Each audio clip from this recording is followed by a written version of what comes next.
गुरुजी, मेरा पहला प्रश्न है, ओम क्या है और इनकी रचना किसने की? नमस्कार दोस्तों स्वागत है आप सभी का हमारे इस वीडियो के अंदर। दोस्तों देखिए, अगर आप ओम नाम की भक्ति करते हैं, ओम नाम का जाप करते हैं, तो आपके भी मन में इस तरह से सवाल जरूर आया होगा, जिस तरह से अनिरुद्धाचार्य महाराज जी की कथा में एक युवक ने प्रश्न किया कि ओम नाम आया कहां से, इसकी उत्पत्ति कहां हुई, कैसे हुई। तो अगर आपके मन में इस तरह से सवाल आया है तो आज की इस वीडियो को आप पूरा लास्ट तक देखते रहिए, क्योंकि इस वीडियो के अंदर हम लाए हैं दो संतों के बीच में आध्यात्मिक ज्ञान चर्चा। आज हम इन दोनों संतों से जानेंगे कि ओम नाम की उत्पत्ति कहां से हुई है, कैसे हुई है। तो चलिए आज की इस आध्यात्मिक ज्ञान चर्चा को शुरू करते हैं और सबसे पहले हम जानते हैं अनिरुद्धाचार्य महाराज जी के विचार। गुरुजी, मेरा पहला प्रश्न है, ओम क्या है और इनकी रचना किसने की? 3 अक्षर के मिलाप को ओम कहते हैं। आ, उ, मा, ओम। यह प्रणव है वेदों का, इसी में सब कुछ समाया हुआ है।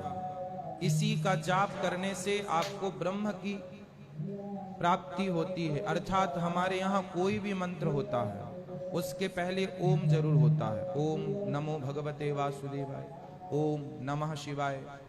ओम मतलब जो भी मंत्र है, ओम मूल है। तो भगवान श्रीमन नारायण ही जब सृष्टि को उत्पन्न करते हैं, उसके पहले परमात्मा अपनी नाभि से ब्रह्मा जी को उत्पन्न करते हैं। उन सबसे पूर्व में ओम प्रणव के रूप में है, जो कि ब्रह्म सूचक है, ब्रह्म की सूचना देने वाला, ईश्वर से कांटेक्ट कराने वाला यह ओम है, प्रणव है, मूल है।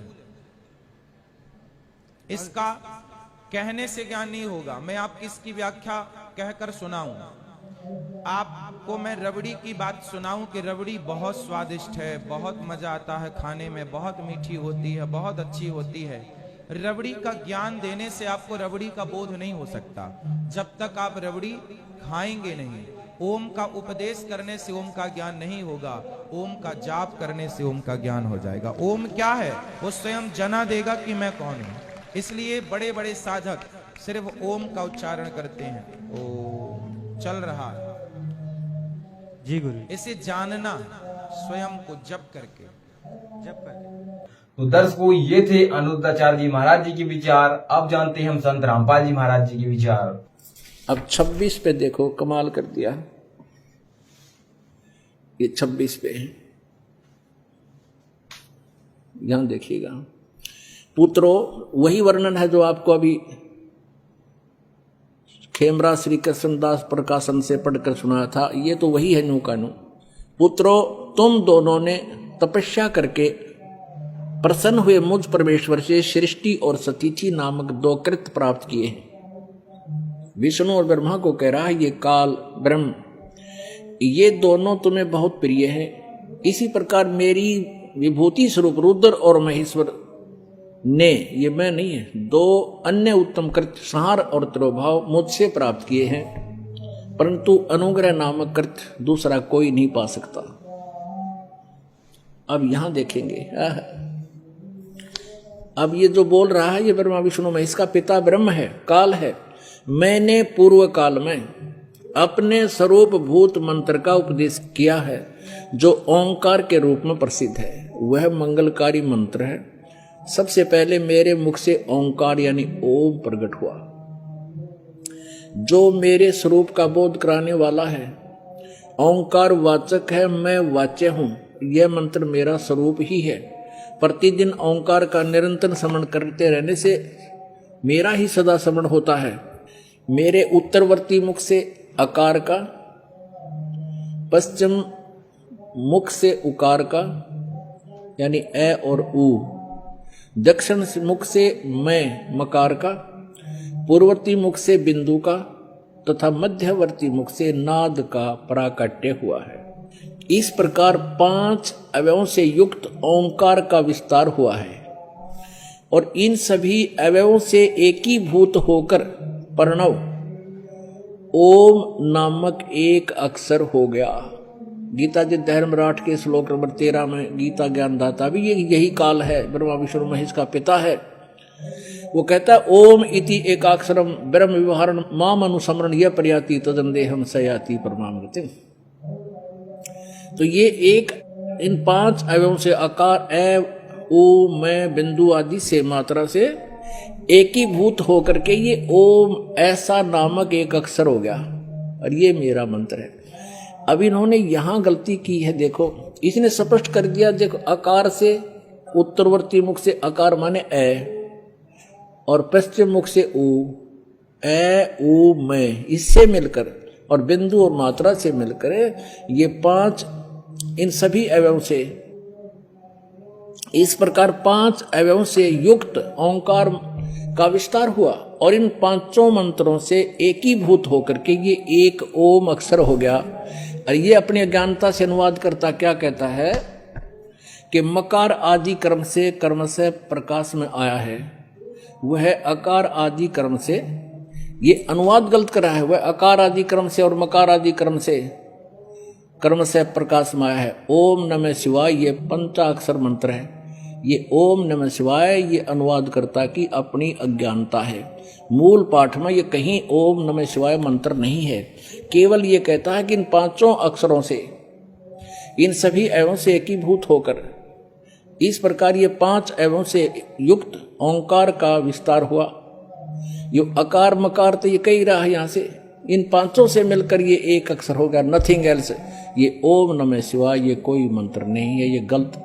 इसका जाप करके हम शास्त्र विरुद्ध साधना करके अपनी सारा जीवन व्यर्थ कर जाते हैं इन भ्रमित लोगों के द्वारा।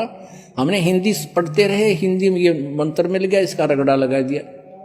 ये शास्त्र विधि त्याग कर मनमान आचरण होने से यूजलेस है, ये मंत्र नहीं करना चाहिए।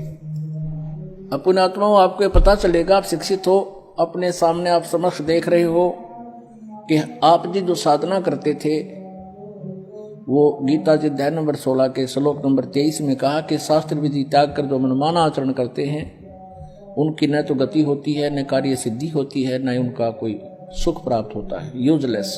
तो ये ओम नमः शिवाय, ओम भगवते वासुदेव नमः, अण्यम नमः, यू एवं नमः, ये बकवाद है सारी, केवल एक ओम मंत्र है, ये ब्रह्म का है।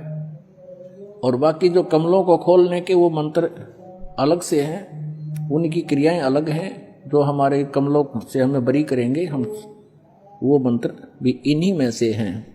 अब ये मूल संस्कृत आपने देखा, खेमरा श्री कृष्ण दास प्रकाशन बंबई से आपको मूल संस्कृत भी दिखाएंगे, उसमें कहीं भी ऐसा नहीं लिखा है कि उसमें ओम नमः शिवाय का जाप का संकेत हो। ये देखिए, ये वही पुस्तक है श्री शिव पुराण जो आपको पहले दिखा रहे थे, इसमें सारा संस्कृत भी साथ में है। विद्वेश्वर संहिता भाग 1 अध्याय 10 का हम पढ़ रहे हैं 19 पृष्ठ पे। इस कारण से ज्ञान की सिद्धि के निमित्त ओंकार नामक मंत्र जाप करो।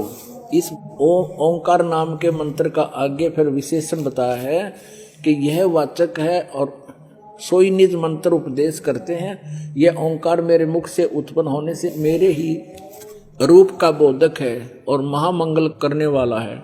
यह वाचक है, मैं वाच्य हूँ। यह मंत्र मेरा आत्मा है, इसके स्मरण से मेरा स्मरण होता है। यहाँ स्पष्ट लिखा है, उत्तर की ओर मुख से आकार ए, पश्चिम की मुख से उकार यानी ऊ, और दक्षिण के मुख से मकार यानी मैं, पूर्व के मुख से बिंदु और मध्य के मुख से नाद उत्पन्न हुआ है। इस प्रकार यह 5 प्रकार से वह निर्गुत हुआ, वह सब एक होकर ओम ऐसा एक अक्षर हो जाता है। इसमें कहीं और नहीं है ओम नमः शिवाय। ये मूल संस्कार देख लो, ये 19वां है।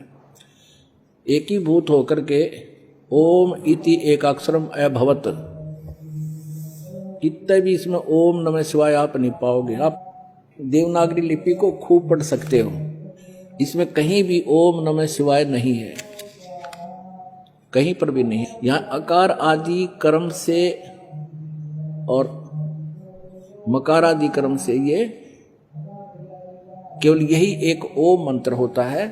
ओम ये एक अक्षर होगा, 5 अक्षर।